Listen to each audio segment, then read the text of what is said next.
లక్ష్యం సమాజ హితం. నేను సత్య. ముందుగా హెడ్లైన్స్. తిరుపతి ఐఐటి కళాశాలకు ఉపరాష్ట్రపతి పయనం. రేణిగుంటలో ఘన స్వాగతం పలికిన అధికారులు.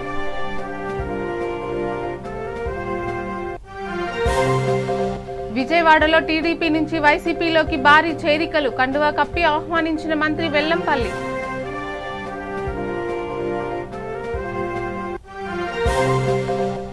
శ్రీకాకుళం జిల్లాలో సాగునీటి ప్రాజెక్టులపై ఆరా తీసిన స్పీకర్. పనుల నిర్వహణలో అధికారుల నిర్లక్ష్యంపై అసంతృప్తి.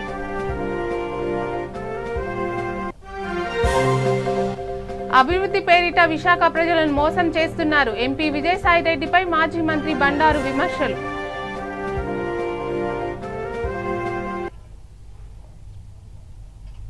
ఇక డీటెయిల్స్. భారత ఉపరాష్ట్రపతి వెంకయ్యనాయుడు తిరుపతి ఎయిర్పోర్ట్లోని ఐఐటి కళాశాలకు బయలుదేరి వెళ్లారు.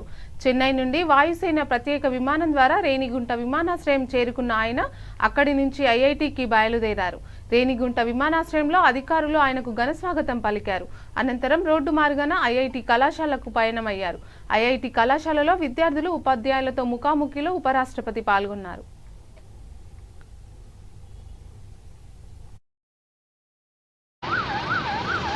Youth energy needs to be channelized constructively for nation building.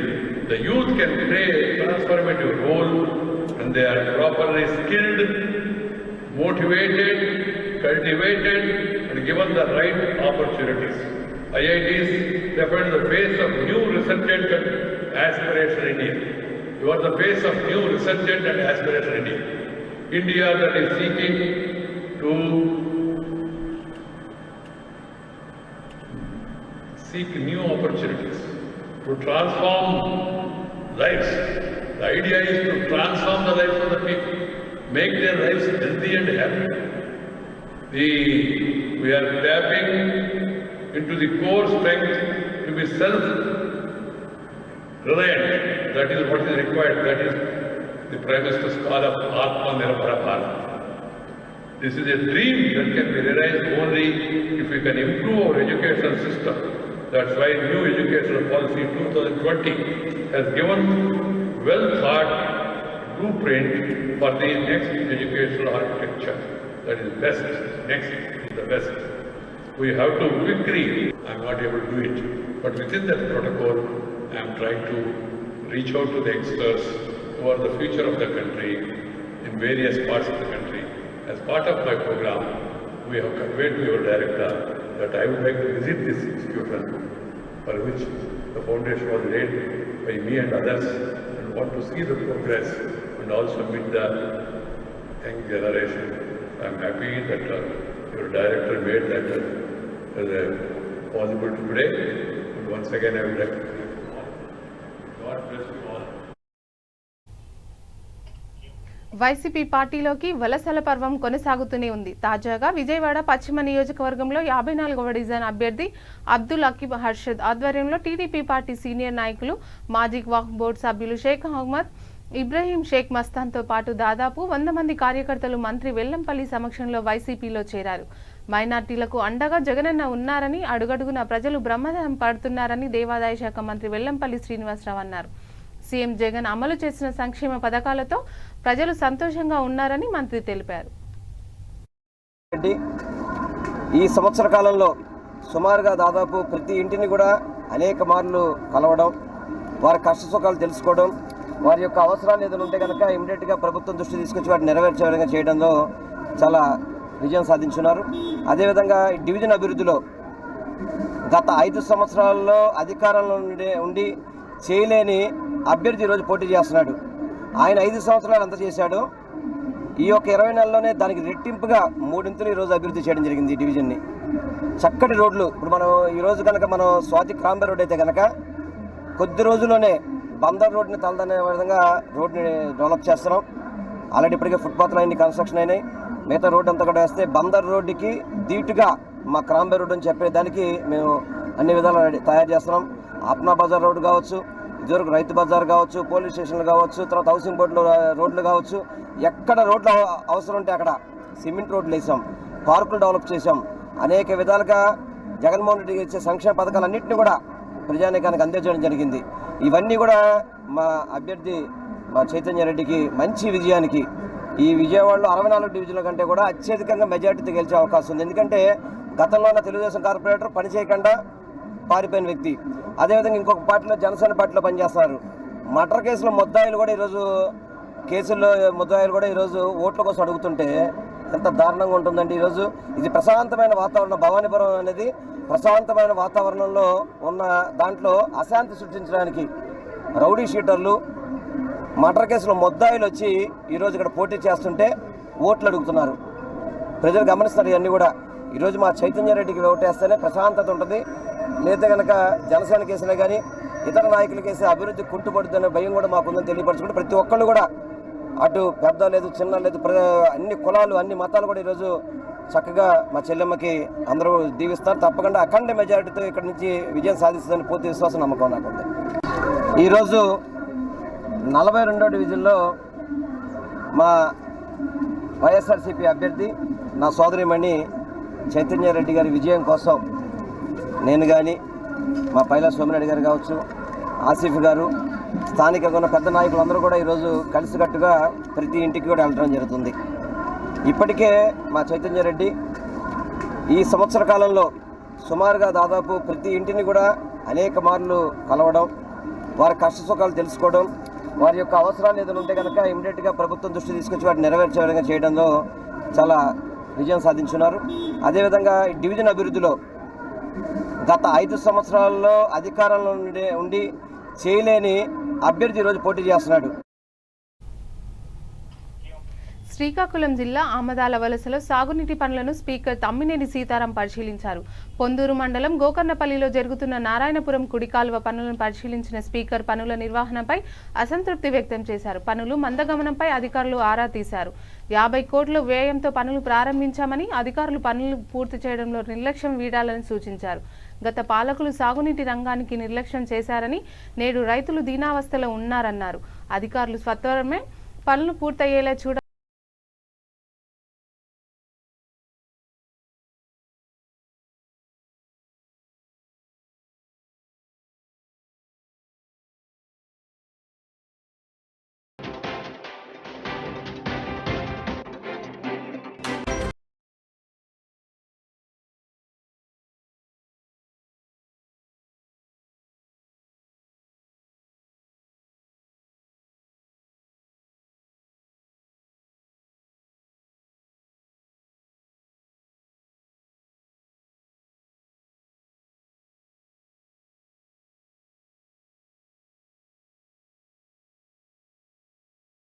అన్ని మీ అందరికీ నేను విజ్ఞప్తి చేస్తున్నాను. ఈ ప్రాజెక్టులన్నీ పూర్తయితే మనకి నీళ్లు లేక కాదు ఈ కర్మ మన సాగుతుంది కదా, అన్ని ఉండే అల్లుడు ఒకటి శని ఉందని మనం దాన్ని వినియోగించుకునే ప్లానింగ్. ఎవడు రామలాటోడు తీసుకుని వెళ్తున్నానంటే ఇక అక్కడ అడ్డు పెట్టడం, ఇంజనీర్స్ ఏదో కష్టపడుతున్నారంటే ఇక అక్కడ ఏ కోట్లు నెయ్యాలి. పనికి రాజకీయం తప్ప ప్రజా ప్రయోజనాలు ఆశించే నాయకత్వం ఎక్కడ ఉంది? ఇవాళ కొంతమంది నాయకులు చూస్తుంటే నాకు బాధేస్తుంది. ఏంటి ఎప్పుడు పడతారు వీళ్ళు? దేనికోసం ప్రధానమైన అధికారం మీ అందరికీ నేను తెలియజేస్తాను.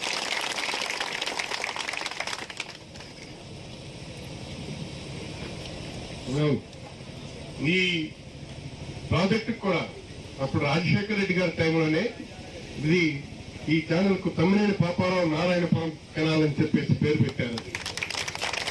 కాకపోతే మీకు ఆఫీసుల దగ్గర బోర్డులు మాకు కనిపిస్తుంది. లేదు రమణ, వంశధారది బొడ్డేపల్లి రాజగోపాలరావు గారు పెట్టారు, దీనిది తమ్మినేని పాపారావు గారిది పెట్టారు.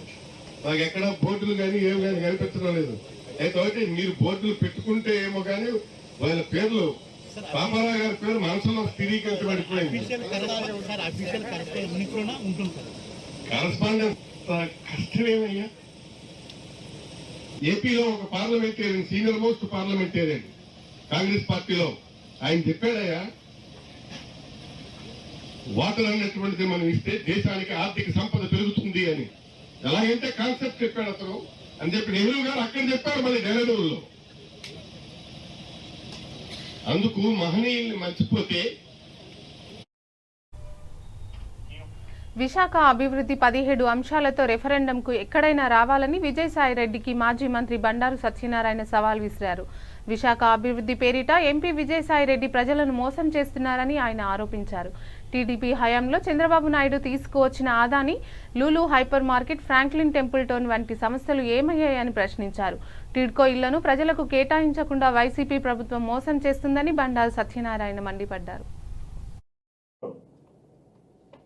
ఆ స్థాయిలో ఆయన మాట్లాడేటప్పుడు కొంత హుందాతనం ఉంటుంది, కొంత మెచ్యూరిటీ ఉంటుంది. ఆ స్థాయిలో ఎవరైనా ఏం ఎక్స్పెక్ట్ చేస్తారంటే ప్రజలు కేంద్రంలో ఉన్నటువంటి లోపాలు, పార్లమెంట్లో విధానాలు, దేశీయ విధానాలు, లేకపోతే రాష్ట్రానికి మేలు గురించో మాట్లాడతారు. స్వతహా అది అవసరం. ఆ రోజు మా ఎర్రనాయుడు గారు ఉండేవారు పార్లమెంట్ లీడర్గా. ఎంత లెజెండ్గా ఉండేవాడంటే ఒక స్థాయిని పెంచాడు ఆయన. స్వయాన్ని ఆయన ఆకస్మిక మరణం మాకు అర్థమైంది. ప్రముఖులందరూ నివాళులు అర్పించిన సమయం అది. అలాంటి విజయసాయిరెడ్డి గారు నిన్న మొన్న ఆయన అభ్యర్థుల మీద వ్యక్తిగత విమర్శ చేస్తూ ఉన్నాడు. అభ్యర్థుల మీద ఒక దేశంలో ఉన్నటువంటి ఒక పార్లమెంటరీ లీడరు, ఒక రాష్ట్ర నాయకుడినో కేంద్ర నాయకుడినో కేంద్ర విధానాల్లో మాట్లాడాల్సిన విజయసాయిరెడ్డి కేవలం ఆ అభ్యర్థులు, చిన్న చిన్న అభ్యర్థుల మీద వ్యక్తిగత దోషంలోకి వెళ్తున్నాడు. అయితే నేను దానికి వెళ్ళదలుచుకోలేదు. నేను ఆయనని కూడా వ్యక్తిగతంలోకి వెళ్ళదలుచుకోలేదు ఇవాళ. ఎందుకంటే తాత మొత్తాలు ఇక్కడ పెరిగిన వాడిని, నేనే పైకి అవసరాల విజయసాయిరెడ్డి గారు. మీ రిఫరెండం 3 రాజధానులు, మా రిఫరెండం ఈ 15 అంశాలు. ప్రజలకు కావాల్సింది ఉపాధి, కావాల్సింది పేదలకు కావాల్సింది. ఈ 15 కావాలా ప్రజలే, రాజధాని కావాలా పేదలు అడుగుతాను. I'm ready. Visakhapatnam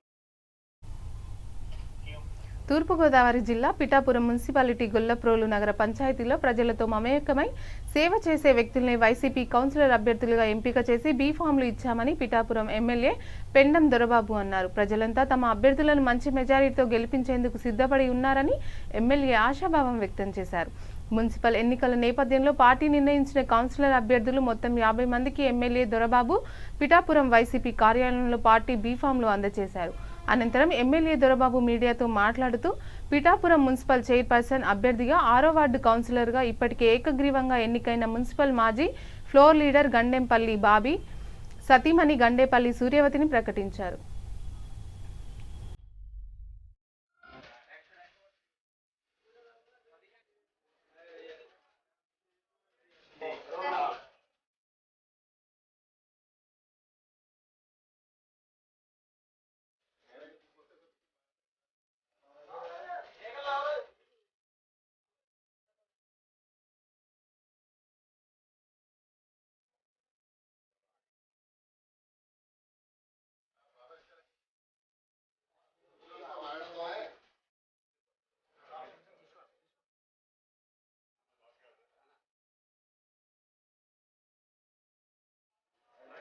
municipal election సందర్భంగా వైఎస్ఆర్ పార్టీ అభ్యర్థుల్ని ఎంపిక చేసి ఎవరైతే ప్రజలతోటి మమేకమయ్యి ప్రజలతోటి నిత్యం సాన్నిహిత్యం ఉన్నటువంటి వ్యక్తుల్ని ఈ రోజున ఎన్నిక చేయడం జరిగింది.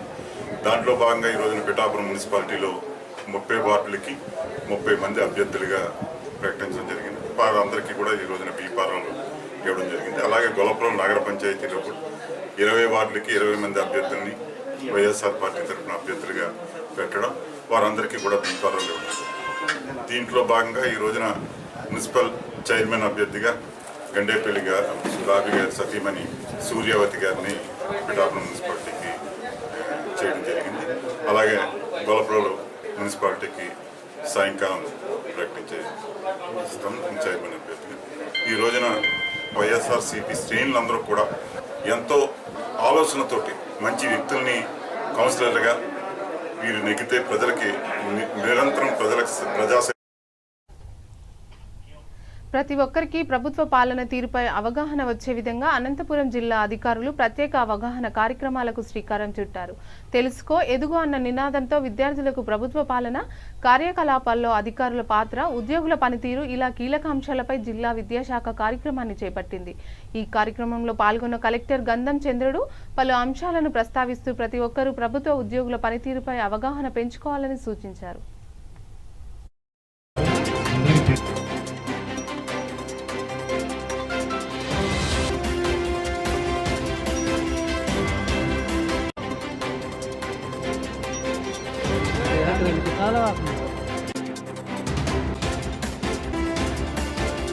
గుంటూరులో మన దగ్గర ఎలక్షన్ జరుగుతుంది. దాంతోపాటు 7 మున్సిపాలిటీస్లో కూడా ఎలక్షన్స్ నిర్వహించబోతున్నాము. స్టేట్ ఎలక్షన్ కమిషన్ ఆధ్వర్యంలో దానికి అన్ని ప్రిపరేషన్స్ ఐదర్ పోలింగ్ స్టేషన్స్ కానీ, పోలింగ్ పర్సనల్స్ కానీ, model code of conduct team కానీ, ఫ్రీ అండ్ ఫెయిర్ ఎలక్షన్ జరిగే విధంగా ఏమేమి చర్యలు తీసుకు large numbers to ensure that this voter participation అనేది చాలా పెరిగిపోవాలి. So that's what we are requesting all the citizens of Guntur. So అదే దానికి ఓటర్ శాతం పెంచుకోవడానికి అన్ని చర్యలు మనము టేకప్ చేస్తున్నాం. ఈరోజు భారీ సంఖ్యలో ర్యాలీ కూడా మనం ఏర్పాటు చేస్తున్నాం. 500 మంది ఈ ర్యాలీలో పాల్గొంటున్నారు. అలాగే ఇన్నోవేటివ్ యాక్టివిటీస్ మనం టేకప్ చేస్తున్నాం. అన్ని టేకప్ చేసిన ఓటర్స్ దీంట్లో ఇన్వాల్వ్ అవ్వకపోతే, మోటివేట్ అవ్వకపోతే ఇవన్నీ ఫెయిల్ అయిపోతాము. ఏదైతే స్టేట్ ఎలక్షన్ కమిషన్ అనుకుంటున్నారు భారీ శాతంలో ఓటింగ్ అనేది జరగాలి, దానికి ప్రతి ఒక్కరు ఓటర్లు ఒక బాధ్యత లాగా తీసుకోవాల్సిన అవసరం ఉంది. ఎన్ని గంటల నుంచి ఎన్ని గంటల దాకా ఎలాంటి కార్యక్రమాలు చేపట్టారు? ఒక సీనియర్ ఆఫీసర్ని స్పెషల్ ఆఫీసర్గా పెట్టడం జరిగింది. మనము పాత ఎలక్షన్స్లో ఎక్కడ పోలింగ్ స్టేషన్స్లో తక్కువ ఓటింగ్ శాతం నమోదైంది. అటువంటి పోలింగ్ స్టేషన్స్ పైన ప్రత్యేకమైన నిఘా. సూర్యాపేట జిల్లా హైకోర్టు ఎదుట న్యాయవాది వామనరావు దంపతుల హత్యను నిరసిస్తూ అడ్వకేట్లు చేపట్టిన నిరసన దీక్షలో టీపీసీసీ రాష్ట్ర కార్యదర్శి పటేల్ రమేష్ రెడ్డి పాల్గొన్నారు. వామనరావు నాగమణి దంపతుల హత్య కేసు వెంటనే సీబీఐకి అప్పగించాలని వారు డిమాండ్ చేశారు. న్యాయవాదులకు ప్రత్యేక రక్షణ చట్టం తేవాలన్నారు. న్యాయవాదులకే రక్షణ లేకపోతే సామాన్య జనాలకు ఎలా రక్షణ ఉంటుందని ప్రశ్నించారు. టీఆర్ఎస్ ప్రభుత్వం న్యాయవాదుల హత్యపై స్పందించకపోవడం దారుణమన్నారు.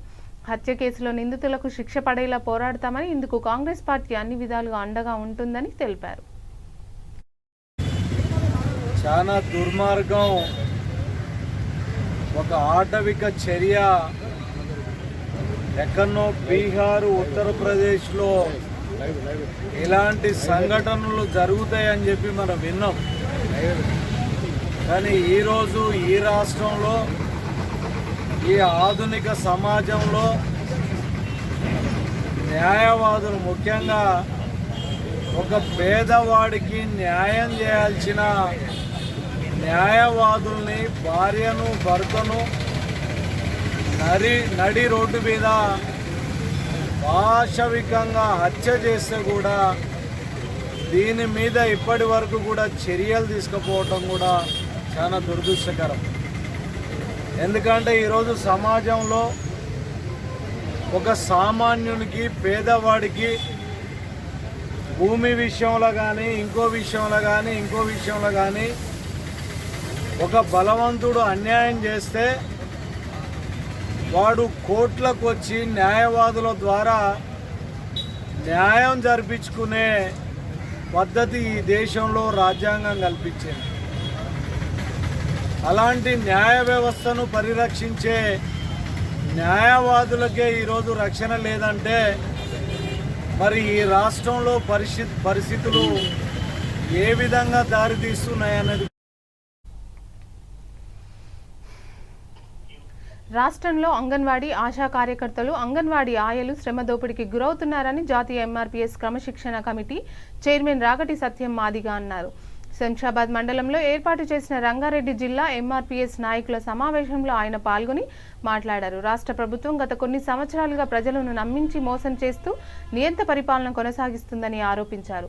ముఖ్యమంత్రి కేసీఆర్ శ్రమ దోపిడీ చేస్తున్నారని, రాష్ట్ర ప్రభుత్వానికి బుద్ధి చెప్పేలా ఎంఆర్పీఎస్ వ్యవస్థాపకులు మందకృష్ణ మాదిగా అందరికీ న్యాయం జరిగేలా పోరాటం చేయాలని పిలుపునిచ్చారు.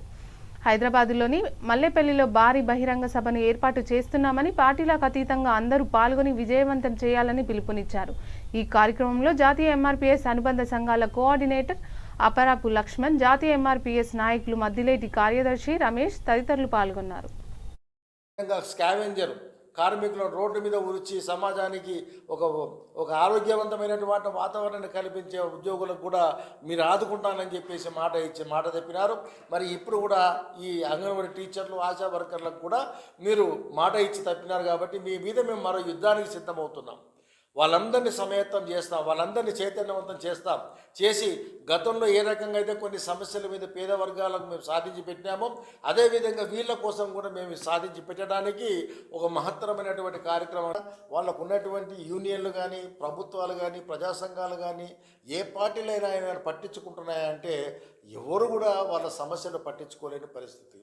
కాబట్టి అది గ్రహించి మందకృష్ణ మాదిగ గారు గతంలో ఎంఆర్పిఎస్ ఉద్యమాల ద్వారా చిన్నపిల్లల గుండె ఆపరేషన్ల గురించి కావచ్చు, వికలాంగుల గురించి పింఛన్లు కావచ్చు, వృద్ధులు వితంతువుల గురించి పింఛన్లు కావచ్చు, అదేవిధంగా ఈ సమాజంలో ఉన్నటువంటి పేద వర్గాలకు కూడా ఆహార భద్రత కల్పించడానికి రేషన్ బియ్యం కూడా వాళ్ళకి ఇవ్వాలని చెప్పి పోరాటం చేసి దాన్ని సాధించినటువంటి ఘనత ఎంఆర్పీఎస్కుంది మందకృష్ణ మాదిగ గారి పోరాటం వల్ల. కాబట్టి మరి అలాంటి పోరాటమే ఈ వర్కర్ల గురించి కూడా చేసి వాళ్ళకు కావలసినటువంటి హక్కులు మనం సాధించి పెట్టడానికి మనం మరో యుద్ధానికి సిద్ధమవుదామని చెప్పి ఇప్పటికే 2 జిల్లాల్లో మీటింగ్లు జరిపి అదేవిధంగా వరంగల్లో ఒక పెద్ద బహిరంగ సభ కూడా జరుగుతుంది. మరి ఇప్పుడు చైతన్య కర్నూలు జిల్లా శ్రీశైలంలో 27 మంది మల్లన్న భక్తులు అస్వస్థతకు గురయ్యారు. అనంతపురం జిల్లా ఎల్లనూరు మండలం నెరజంపల్లి నుంచి కొంతమంది భక్తులు శ్రీశైలం యాత్రకు వచ్చారు. శ్రీశైలం యాత్రకు వచ్చేటప్పుడు తమ వెంట తెచ్చుకున్న భోజనం వికటించడంతో వారంతా కూడా అస్వస్థతకు గురయ్యారు. యాత్రకు వచ్చిన భక్తులందరికీ కూడా వాంతులు, విరోచనాలు కావడంతో వారిని అంబులెన్స్లోని సున్నిపెంట ఆసుపత్రికి తరలించారు. అందులో ఒక వ్యక్తికి రక్త విరోచనాలు అయ్యి పరిస్థితి విషమంగా ఉండడంతో కర్నూలు ప్రభుత్వ వైద్యశాలకు తరలించారు.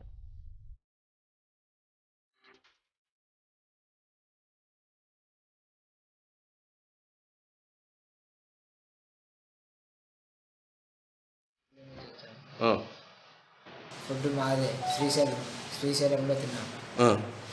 ఫుడ్ పాయిజనింగ్ అంటే ఎక్కడ హోటల్లో తిన్నారా? మాదే మీరు తెచ్చుకున్న అన్నం తిన్నారు. ఎంతమంది వచ్చినారు? 120 మంది. దీంట్లో ఎంతమందికి ఇదేంది? 27 మంది. 25 మంది. వాళ్ళు ఎక్కడున్నారు? వాళ్ళు శ్రీశైలంలో ఉన్నారు. శ్రీశైలంలో ఉన్నారు. ప్రస్తుతం ఇతనికి ఒక్కడికి బాగాలేదు.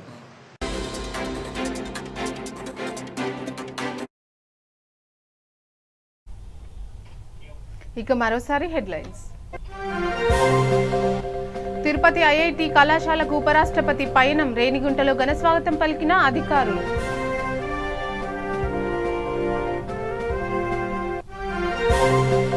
విజయవాడలో టీడీపీ నుంచి వైసీపీలోకి భారీ చేరికలు, కండువా కప్పి ఆహ్వానించిన మంత్రి వెల్లంపల్లి.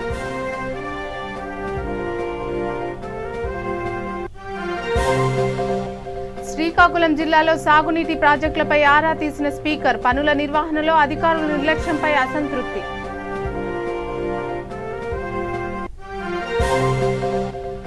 అభివృద్ధి పేరిట విశాఖ ప్రజలను మోసం చేస్తున్నారు, ఎంపీ విజయసాయిరెడ్డిపై మాజీ మంత్రి బండారు విమర్శలు. ఇక ఇంతటితో ఈ వార్తలు సమాప్తం. చూస్తూనే ఉండండి V3 న్యూస్, లక్ష్యం సమాజ హితం.